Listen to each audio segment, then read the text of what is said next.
Eu sou Juscelina Nascimento, diretora de Cidadania Cultural da Secult. Para início de conversa, não há dia perdido nem dia ruim na afirmação de direitos e no combate à violência e à discriminação. No Brasil, a data de referência na luta contra o racismo é o dia 20 de novembro. Internacionalmente, porém, a ONU instituiu o dia 21 de março como a data de referência na luta contra toda forma de discriminação racial. Essa data faz uma alusão ao massacre de Joanesburgo, em África do Sul. É que no ano de 1960, um grupo de cidadãos negros foi às ruas fazer uma manifestação contra a lei do passe. Essa lei determinava que o cidadão negro deveria portar um documento específico para ter acesso a lugares públicos. A polícia fez uma intervenção violenta e deixou mortas, em loco, 70 pessoas. Gravemente feridas foram mais de 200. Esse episódio foi tão emblemático para o século XX pelos motivos de cunho racial, de cunho de discriminação racial que estavam ali embutidos, de tal forma que a ONU foi levada a considerar que a discriminação racial constitui, sim, um elemento estruturante das relações sociais de muitos países. Elemento esse que deve ser combatido, que deve ser enfrentado em prol de uma sociedade justa e igualitária. Mas, afinal de contas, o que é a discriminação racial? Será que o Brasil, um país mestiço, e a Bahia, um estado tão negro, vive a discriminação racial? Claro que sim. A discriminação racial é toda e qualquer distinção, exclusão, preferência, no âmbito da vida pública ou privada, que tenha como propósito ou efeito restringir, impedir ou reduzir o reconhecimento.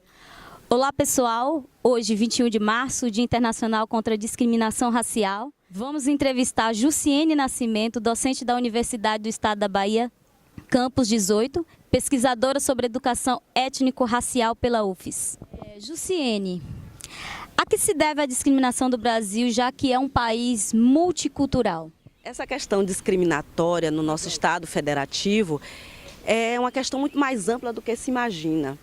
Principalmente quando nós temos a compreensão de 3 fatores básicos e, por sua vez, subjetivos também, e que vai envolver as questões de identidade, de cultura e, sobretudo, dos processos civilizatórios pelo qual o nosso país passou. A questão da discriminação racial hoje é pautada de forma mundial, uma vez que nós sabemos que países de África sofreram movimentos muito agressivos, sobretudo na época da escravidão. Então, essas ações escravatórias, elas trouxeram para nós vários paradigmas estereotipados da questão sobre o negro.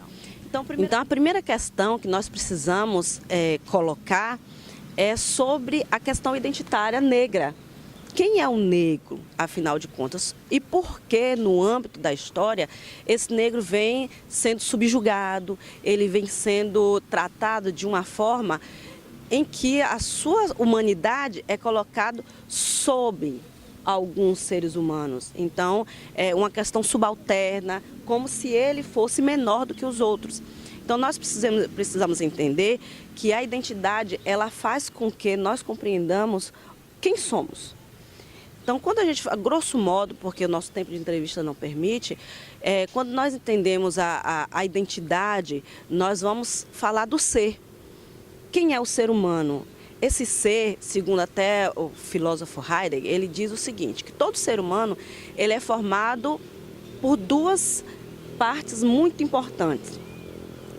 Primeiro, o ente, que são nossas idiosincrasias, nossos pontos mais individuais, e o ser, é tudo aquilo que influencia, que está ao nosso redor. Ou seja, todos nós somos formados daquilo que somos e daquilo que exerce influência em nosso entorno. Todas as instituições, quer sejam familiares, educacionais, religiosas, sociais, vão formar esse ser humano. Então, todo ser humano ele possui uma identidade, é aquilo que ele muitas vezes escolhe para si, né, e exerce esse papel social e cultural. E quando nós falamos cultural, nós também estamos emanando a noção cultural, porque todo ser humano ele se ajusta em grupos. E os grupos se organizam, isso nós temos a noção de sociedade. E essa noção de sociedade faz com que os seres humanos eles tenham vivências em comum. Então nós temos aí a questão identitária e a questão social. Então essas vivências é que vai fazer com que o ser humano se comporte de determinada forma, que ele tenha práticas, né, religiosas, culturais, que fazem com que aquele grupo seja identificado, ou aquele ser seja identificado como pertencente àquele grupo. Então, no âmbito da história, nós vimos algumas teorias crescentes sobre essa superposição de determinadas raças e seres humanos sobre a outra. Então, o negro ele sofreu essa discriminação, uma vez que, sobretudo, quando se disseminou a teoria da evolução, e disse que o negro não chegou ao ápice da evolução.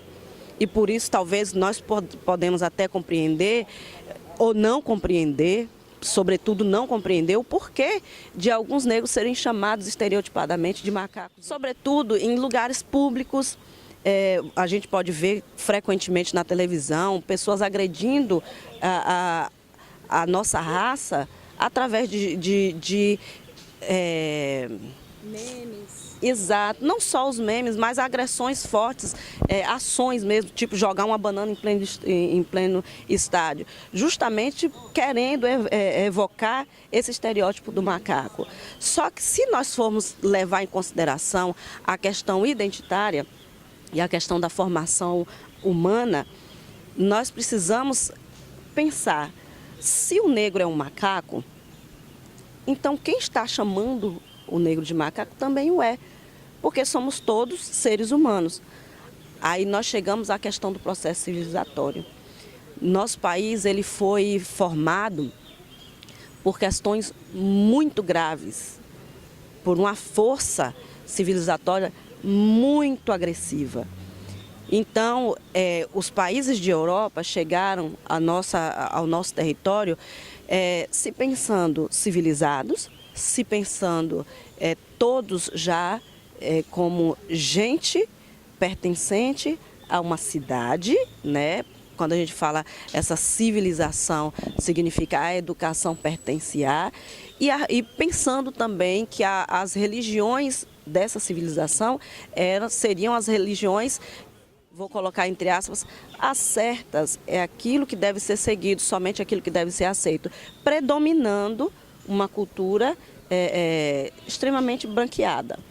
Então, nesse nosso processo, o negro sofreu essa agressão. Não quer dizer que o negro já tinha a sua civilização, não quer dizer que o negro não tinha a sua religião, não quer dizer que o negro não era gente. Significa que ele foi agredido, ele foi invadido nas suas idiosincrasias e forçado a conviver com esses outros costumes que não os deles. Então, esse processo civilizatório, ele trouxe esse forçar uma cultura que não era dele. E ele recebeu essas influências, infelizmente a história nos ratifica isso, ele sofreu essas influências e foi obrigado a conviver e a adaptar o seu modo de viver ou a sua cultura a essas novas informações que não eram as da sua própria cultura, da sua própria vivência. Então, o que fugia da vivência ou da cultura europeizada não era reconhecido. Então, como poderia ser o processo de despertar de consciência para a não discriminação?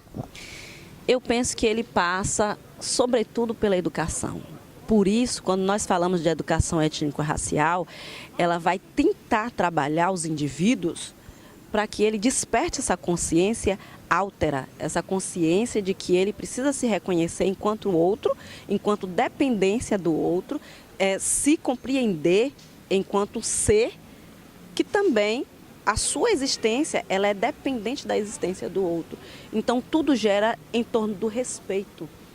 Se nós não tivermos educados para respeitar a diferença, não diferença como um processo binário, um processo que diferencia as pessoas uma das outras, mas a diferença enquanto seres com costumes, com vivências diferenciadas, no entanto, todos como seres sociais no mesmo âmbito. Então, tudo perpassa pela educação e, sobretudo, pelo respeito.